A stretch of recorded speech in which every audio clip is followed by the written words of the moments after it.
Hello friends, ఈరోజు మన topic menopause. అసలు మెనోపాజ్ అంటే ఏమిటి? మెనోపాజ్ అంటే ఋతువిరతి అని అర్థం. ఇది స్త్రీ జీవితంలో సహజమైన ప్రక్రియ. దీనిలో ఋతుస్రావం శాశ్వతంగా ఆగిపోతుంది, అంటే పీరియడ్స్ శాశ్వతంగా ఆగిపోతాయి.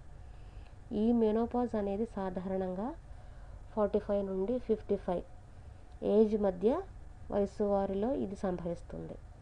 అండాశయాలు ఈస్ట్రోజన్ ఉత్పత్తిని తగ్గించడం వల్ల ఋతుస్రావం తగ్గిపోతుంది. ఈ మెనోపాజ్ టైంలో సిమ్టమ్స్ ఏంటో చూద్దాం. మానసిక ధర్మం ఆగిపోవడం, అంటే పీరియడ్స్ ఆగిపోవడం. వేడిమికి వేడిగా అనిపించడం, అంటే హాట్ ఫ్లాషెస్ అంటారు వీటిని. చాలా హాట్గా అనిపిస్తుంది ఆ టైంలో. చర్మం పొడిబారిపోవడం, డ్రై అయిపోతూ ఉంటుంది బాడీ అంతా. ఒత్తిడి అంటే డిప్రెషన్, అలాగే నిద్ర కూడా సరిగ్గా పట్టదు.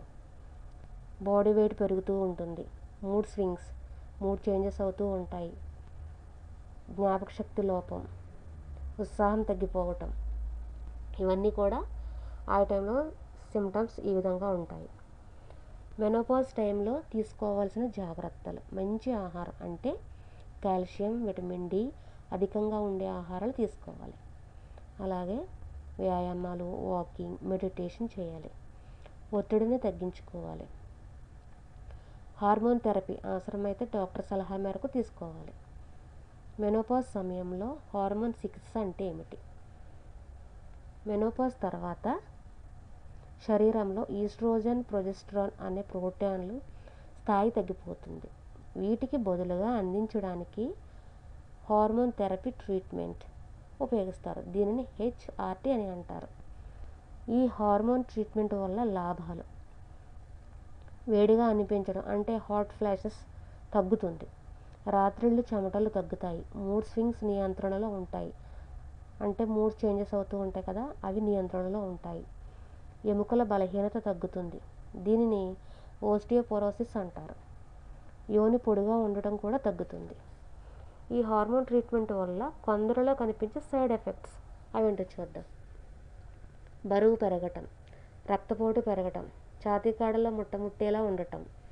కొంతమందిలో బ్రెస్ట్ క్యాన్సర్స్ ప్రమాదం కొద్దిగా పెరగచ్చు. అలాంటి టైంలో డాక్టర్ సలహా మేరకు సలహాలు తీసుకోవడం అవసరం. అలాగే మెడికేషన్ ఎప్పుడు తీసుకోవాలి? మెనోపాజ్ లక్షణాలు తీవ్రంగా ఉంటే మెడికేషన్ ఎప్పుడు తీసుకోవాలి? డాక్టర్ సూచించినప్పుడు మాత్రమే మెడికేషన్ వాడాలి. చిన్న మోతాదులో, అంటే తక్కువ కాలం పాటు మాత్రమే మెడిసిన్స్ వాడాలి. హార్మోన్ ట్రీట్మెంట్ టైప్స్ అవి ఎన్ని రకాలు చూద్దాం. టాబ్లెట్స్, స్కిన్ ప్యాచెస్, అంటే చర్మంపై వేసే ప్యాచెస్, జెల్స్ లేదా క్రీమ్స్, యోని రింగ్స్. ఈ మెనోపాజ్ టైంలో హార్మోన్ చేంజెస్ చాలా జరుగుతాయి. దీంతో శారీరక, మానసిక స్థాయిలో కూడా కొన్ని చేంజెస్ వస్తూ ఉంటాయి. ఈ దశలో ఆహారం, జీవనశైలి చాలా ఇంపార్టెంట్. ఈ టైంలో తీసుకోవాల్సిన జాగ్రత్తలు. అలాగే ఫుడ్స్ ఏంటో చూద్దాం. ఆహార నియంత్రణ, అంటే మితంగా ఆహారం తీసుకోవాలి. వ్యాయామం, డైలీ 30 మినిట్స్ వాకింగ్ లేదా యోగా, మెడిటేషన్ ఇవన్నీ కూడా 30 మినిట్స్ చేయాలి. తక్కువ ఒత్తిడి ఉండేలాగా మెడిటేషన్, డీప్ స్లీప్ అవసరం. నిద్ర చాలా అవసరం. అలాగే బోన్ డెన్సిటీ, హార్మోన్ లెవెల్స్ను చెక్ చేయించుకుంటూ ఉండాలి.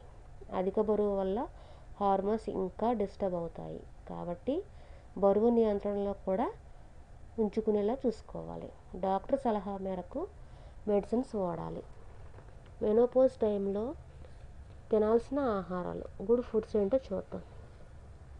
బోన్ స్ట్రెంత్కి calcium, vitamin D, milk, curd, paneer, whole grains, soya, బాదాం, నువ్వులు, గోంగూర, పచ్చి మొక్కజొన్న. విటమిన్ డి కోసం సూర్యకాంతి అవసరం, మార్నింగ్ సన్లైట్స్. అలాగే ప్రోటీన్ కోసం ముద్దపప్పు, కందిపప్పు, శనగలు, మెంతులు, పల్లీలు, బాదాం, చికెన్, ఎగ్స్. అదే వెజిటేరియన్స్ అయితే దుంపలు ఎక్కువగా తీసుకోవాలి. దుంపకూరలు ఉంటాయి కదా, అవి. ఫైబర్ కోసం, అంటే ఇది జీర్ణక్రియకు చాలా అవసరం ఈ ఫైబర్ అనేది. సొరకాయ, బీరకాయ, దోసకాయ, ఇవన్నీ కూడా ఫైబర్కి బాగా అవసరం అవుతాయి.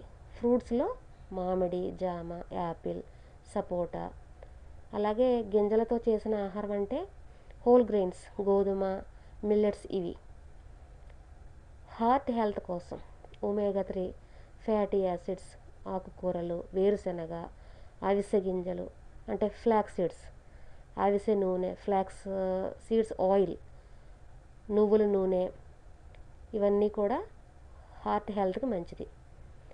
మెనోపాజ్ టైంలో అవాయిడ్ చేయాల్సిన ఫుడ్స్ అవేంటో చూద్దాం.